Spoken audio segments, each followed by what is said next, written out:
Hey guys, this is Preeti. Welcome back to my channel. दोस्तों, आज हम बात करने वाले हैं 2022 रिलीज्ड एक हॉलीवुड थ्रिलर के बारे में जिसका नाम है द किंड्रेड। कहानी के स्टार्टिंग में हम एक प्रेग्नेंट लेडी हेलेन को एक हाई राइज बिल्डिंग के कॉरिडोर में से भागते हुए देखते हैं। वो बहुत ही ज़्यादा घबराई हुई थी। जैसे ही वो नीचे पहुंचती है, ऊपर से कोई भारी चीज़ आकर गिरती है उसके सामने, जिसे देखकर हेलेन चौंक जाती है। असल में वो चीज़ उसके पिता की लाश थी। अपने घर के बालकनी से कूदकर उन्होंने अपनी जान ले ली। हेलेन इस झटके को बर्दाश्त नहीं कर पाती, बिल्कुल सुन पड़ जाती है वो, और तभी एक गाड़ी आकर उसे धक्का दे देती है। इसके अगले सीन में हम पहुंच जाते हैं पूरे 1 साल बाद। मिलते हैं हेलेन से। पता चलता है पिछले 1 साल से वो कोमा में थी। अभी इतने दिनों बाद उसका होश लौटा तो जायज है उसे सब कुछ बदला बदला सा लग रहा था। लोगों के चेहरे तो उसे याद थे, मगर कुछ यादें उसके दिमाग से बिल्कुल ही मिट चुकी थी। उसका पति ग्रेग आता है उससे मिलने। पता चलता है अभी उनकी एक बेटी भी है, हाइडी। हेलेन ने कोमा में रहते वक्त ही उसे जन्म दिया था। वो हाइडी को ले आते हैं उसके माँ से मिलवाने, उसके गोदी में बिठाते हैं, मगर हेलेन को उसके प्रति कोई अट्रैक्शन फील नहीं होता। उसे लग ही नहीं रहा था कि उसका अपना है। नेक्स्ट डे एक पुलिस ऑफिसर डिटेक्टिव शेफर्ड आते हैं उससे मिलने। वो हेलेन के पिता मिस्टर रॉबर्ट के सुसाइड केस को इन्वेस्टिगेट कर रहे थे। वो हेलेन से पूछते हैं उस दिन क्या हुआ था। एक आदमी ने उसे उस दिन रॉबर्ट के घर से भागते हुए देखा था और उसके ठीक बाद ही वो कूद गए थे। अभी बस हेलेन ही बता सकती है क्यों। क्या रॉबर्ट किसी बात को लेकर परेशान थे और वो क्यों भाग रही थी? इन सवालों का जवाब हेलेन के पास नहीं था, क्योंकि उसे कुछ याद ही नहीं था। ब्रेन इंजरी के कारण उसके दिमाग से कुछ मेमोरीज बिल्कुल ही ब्लॉक्ड हो चुके थे, जो समय के साथ साथ ही वापस आएगा। उसे याद है उसे रॉबर्ट ने उसे कुछ कहा था, मगर क्या उसे याद नहीं। वो प्रॉमिस करती है जब भी उसे कुछ याद आएगा वो डिटेक्टिव से शेयर करेगी। अगले कुछ ही दिनों के अंदर उसे हॉस्पिटल से डिस्चार्ज कर दिया जाता है और वो ग्रेग के साथ खुशी खुशी घर वापस जाने लगती है। मगर यहाँ पर उसे पता चलता है पिछले 1 साल से उसके मेडिकल बिल्स भरते भरते ग्रेग बिल्कुल ही भिखारी बन चुका है। कोई सेविंग्स नहीं है उसके पास। इवन अपने घर की EMIs तक उसने मिस कर दिया, तो उसे वो घर छोड़ना पड़ा। अभी वो लोग रॉबर्ट के घर में रहते हैं, वही घर जहाँ से ये सब कुछ शुरू हुआ था। रॉबर्ट की मौत के बाद अभी वो हेलेन का हो चुका है, मगर हेलेन उसके अंदर जाना नहीं चाहती थी। उसे बहुत अजीब लग रहा था। इनफैक्ट उसके लिए तो सब कुछ ही अजीब था। इतने सारे चेंजेस एक साथ हो गए कि उसे कोप अप करने का मौका ही नहीं मिला। अपनी बेटी तक को वो संभाल नहीं पाती। न जाने क्यों उसके अंदर वो मैटरनल इंस्टिंक्ट काम नहीं कर रहा, लेकिन वो कोशिश जारी रखती है। बस कुछ ही दिनों के अंदर अपने पैरों पे खड़ी हो जाती है। बाकी वीकनेसेस भी धीरे धीरे ओवरकम कर लेती है। इवन ग्रेग के साथ भी उसका रिश्ता बिल्कुल पहले जैसा हो जाता है। बाय प्रोफेशन हेलेन एक आर्टिस्ट है, तो ग्रेग उसका सारा सामान इसी घर में ला कर देता है, जिससे वो अपने क्रिएटिव ब्लॉकेज से निकल सके। एक दिन उन्हीं सामान के अंदर हेलेन को अपने पिता का फोन मिलता है। जैसे ही वो कनेक्ट करती है उसे एक वॉइस मैसेज मिलता है किसी फ्रैंक से। उसे याद आता है फ्रैंक उसके पिता का दोस्त हुआ करता था, तो शायद वो कुछ कह पाए उनके सुसाइड के बारे में। इसी होप में अगले दिन ही हेलेन उनके घर जाती है, उनसे बात करती है, मगर काम का कोई इन्फॉर्मेशन नहीं मिलता। उल्टा उनके घर के खिड़की पर हेलेन को एक बच्चे का भूतिया चेहरा दिखता है, जिससे वो बहुत ज्यादा डर जाती है और उसके नाक से खून निकलने लगता है। उस दिन घर लौटने पर उसे पता चलता है आज हाइडी का चेकअप डेट था, जो वो बिल्कुल भूल गई। ऊपर से उसे चेक करते वक्त नर्स को उसके पैरों पे कुछ मार्क्स पे दिखते हैं। ग्रेग को लगने लगा था कि वो जरूर कभी गिर गई होगी। हेलेन उस पर ध्यान नहीं देती, जो कि सरासर झूठ है। हेलेन को तो बहुत खराब लगता है। वो इतनी कोशिश कर रही, फिर भी एक अच्छी माँ वो क्यों नहीं बन पा रही। उसे सच में ही नहीं पता हाइडी कब गिरी। इसके कुछ दिन बाद ग्रेग उसके लिए एक वेलकम पार्टी अरेंज करता है, जिसमें फ्रैंक भी आता है। हेलेन तो खुश हो जाती है, मगर ग्रेग नहीं। उसे समझ नहीं आ रहा था हेलेन क्यों फालतू में प्रेजेंट को छोड़कर पास्ट को खोद रही है। जो हो गया सो हो गया। मगर हेलेन को अपने पिता के मौत का राज जानना था, तो वो फ्रैंक से कांटेक्ट नहीं तोड़ती। बिसाइड्स, हेलेन को उनसे बात करके बहुत अच्छा लगता है। एक बहुत ही फादरली अटैचमेंट फील कर पाती है वो। उसे पता चलता है फ्रैंक की भी एक बेटी हुआ करती थी जो बहुत छोटी उम्र में गुम हो गई थी। शायद इसीलिए वो बार बार हाइडी को देखने आते थे। इसी बीच कुछ अजीब हादसे होने लगते हैं हेलेन के साथ। ग्रेग को बिजनेस टूर पे कुछ दिनों के लिए बाहर जाना पड़ा था, तो वो घर में अकेली रह जाती है।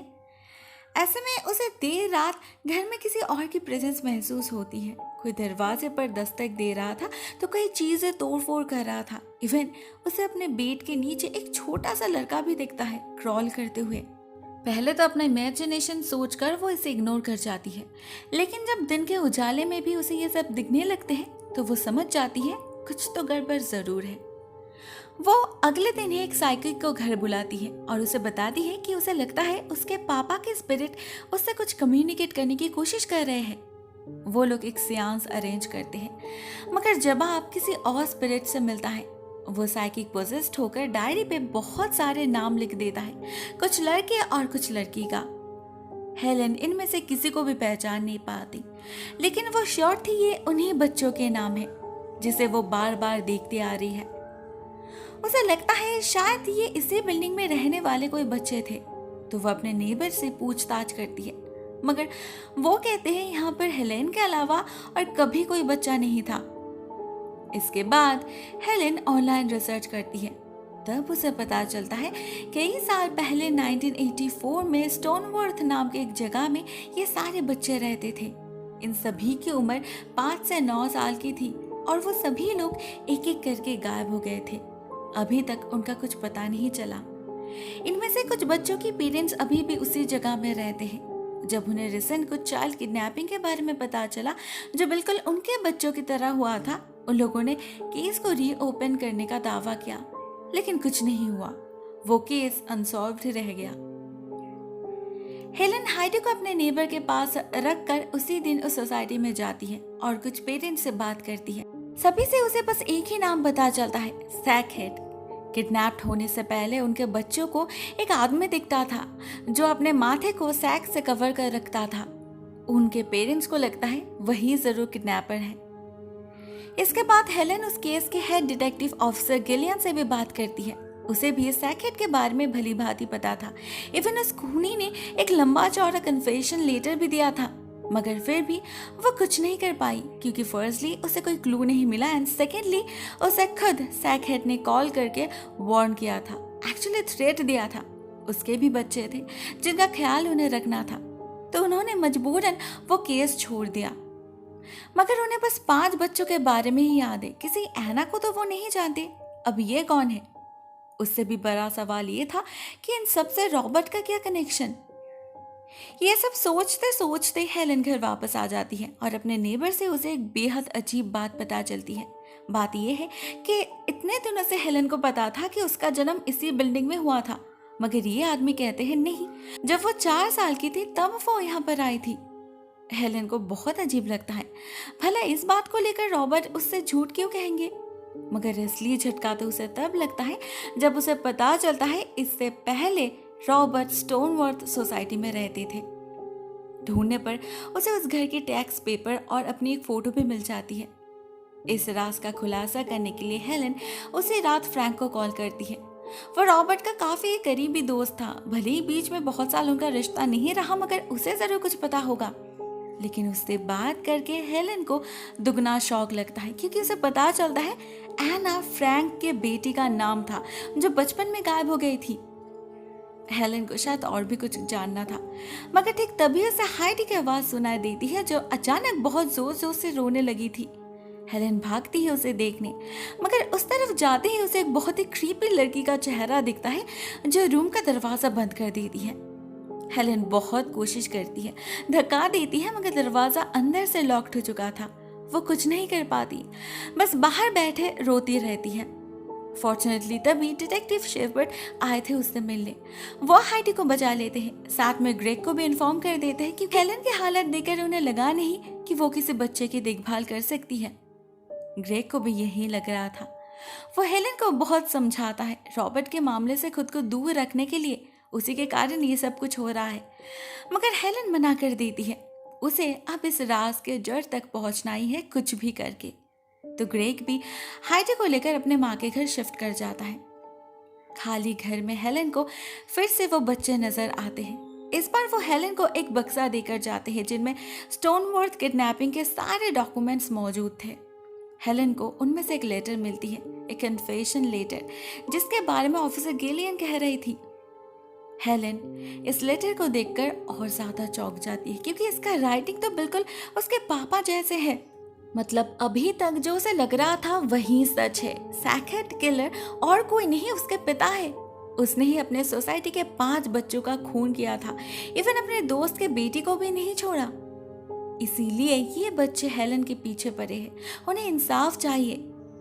हेलन और लेट नहीं करती, वो अपने स्टोनवर्थ वाले घर के सामने जा पहुंचती है। वहां भी कुछ बच्चे खड़े थे उसे रास्ता दिखाने के लिए।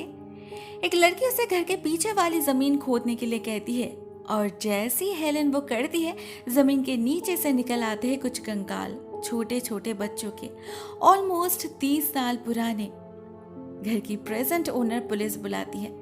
डिटेक्टिव शेफर्ड आते हैं, इन्वेस्टिगेट करते हैं और कंफर्म करते हैं ये वही बच्चे हैं। 30 साल पुराना केस अब जाके सॉल्व हुआ, मगर इसकी सजा तो गुनहगार को मिली ही नहीं। हेलन को यकीन नहीं हो रहा था रॉबर्ट जैसे इंसान ऐसे भी हो सकते हैं, मगर उसने खुद सुसाइड क्यों किया? इसका जवाब जानने के लिए हेलन उस रात फिर से एक सांस परफॉर्म करती है, अपने पिता के आत्मा को समॉन करती है। वो आते तो है मगर कुछ कहते नहीं, बस बार बार उस सुसाइड वाले सीन को ही दोहराते रहते हैं। असल में उसकी स्पिरिट एक लूप में फंस चुकी थी, अपने आखिरी पलों को बार बार जी रहे थे वो, उनका आत्मा को मुक्ति नहीं मिली थी। ऐसा तभी होता है जब उस आत्मा का कोई काम अधूरा रह जाता है, मगर क्या काम? हेलन को तो कुछ समझ नहीं आता। तभी उसकी नजर पड़ती है फोटो फ्रेम के ऊपर जो गिर गया था। उसे उठाकर जब हेलन चेक करती है, उसे उस फोटो का आधा हिस्सा पीछे फोल्ड किया हुआ मिलता है, जहां एक और चेहरा छुपा था, फ्रैंक का। मतलब 1992 के उस फोटो में फ्रैंक भी था उनके साथ। हेलन को उसी वक्त उससे बात करनी थी, पूरा सच जानना था उससे। क्या उसका गेस सच में ही सही है? क्या रॉबर्ट एक खूनी थे या फिर बात कुछ और है? वो ग्रेग को मैसेज करती है फ्रैंक के घर जाने के लिए और खुद वहां जा पहुंचती है। एट द सेम टाइम हम ऑफिसर गिलियन को देखते हैं हेलन के घर आते हुए। उसे डर था कहीं सैकेट किलर उसे ना हार्म कर दे। उधर ग्रेग भी आ रहा था हाइडी को लेकर। जैसे ही ये दोनों पार्किंग लॉट में पहुंचते हैं, कोई ग्रेग का खून कर देता है और हाइडी को लेकर भाग जाता है। उसे चेक करते वक्त ऑफिसर को मिलता है उसका फोन, जिससे उसे पता चलता है कि हेलन कहाँ है। दूसरी तरफ हम हेलन को देखते हैं जो फ्रैंक को कन्फ्रंट करती है कि ऐसा शुरू से पता था रॉबर्ट ही सैकेट है, तो उसने कुछ किया क्यों नहीं, क्यों रोका नहीं उसे? मगर उसे जो पता चलता है उससे हेलन को तीसरी बार झटका लगता है। पता चलता है रॉबर्ट ना तो कोई खूनी था ना उसका पिता, दोनों ही फ्रैंक है। ये बात सुनकर एक झटके में हेलन को उस रात की सारी बातें याद आ जाती है। उसे याद आता है रॉबर्ट ने उससे कहा था कि वो उसके पिता नहीं है, उसका असली पिता एक हैवान है, मर्डरर है, जिसका नाम है फ्रैंक, और फ्रैंक उसका भाई है। शायद इसीलिए वो चाहकर भी कभी पुलिस को सब कुछ सच बता नहीं पाए। वो लेटर लिखकर उन्होंने कोशिश तो की, मगर सिर्फ मामले को शांत करने के लिए, जिससे उन बच्चों के पेरेंट्स को पता चल जाए कि वो और कभी घर नहीं लौटने वाले। वो अपने आप को इक्वली गुनहगार मानते थे, क्योंकि फ्रैंक जिन बच्चों का खून करता था वो ही दफनाते थे उनके लाशों को। लेकिन वो फ्रैंक की तरह बीमार नहीं थे। उन्हें पता था एना उसके पिता के पास रही तो वो जिंदा नहीं बचेगी, तो वो एक दिन उसे लेकर फरार हो गए। लंदन के बिल्कुल ऑपोजिट साइड में आकर एक नई जिंदगी शुरू की। एना का नाम बदल दिया, फ्रैंक से सारा रिश्ता तोड़ दिया, लेकिन अपने करतूतों से आज़ादी उन्हें कभी नहीं मिली। उन बच्चों की आत्मा उन्हें कंटिन्यूअसली अपने गुनाह के बारे में याद दिलाती रही, जिससे मजबूर होकर उन्होंने एक दिन सुसाइड कर ली। उनका अधूरा काम फ्रैंक को सजा देना ही है, जो अब हेलन पूरा करेगी। वो पुलिस को कॉल करने की कोशिश करती है, मगर ये फ्रैंक तो बिल्कुल ही पागल हो चुका था, अपने असली रूप में आ चुका था वो फिर से। अपने बेटी को भी वो नहीं छोड़ता, साथ में ये भी कहता है कि उसने ग्रेग का खून कर दिया है और हाइडी को किडनैप भी। अपने बीमारी के सामने वो मजबूर है, कुछ नहीं कर सकता, उसे हाइडी को मारना ही होगा। हेलेन को कुछ समझ नहीं आ रहा था वो क्या करे, कैसे रोके इसे। फॉर्चुनेटली उसे कुछ करना नहीं पड़ता।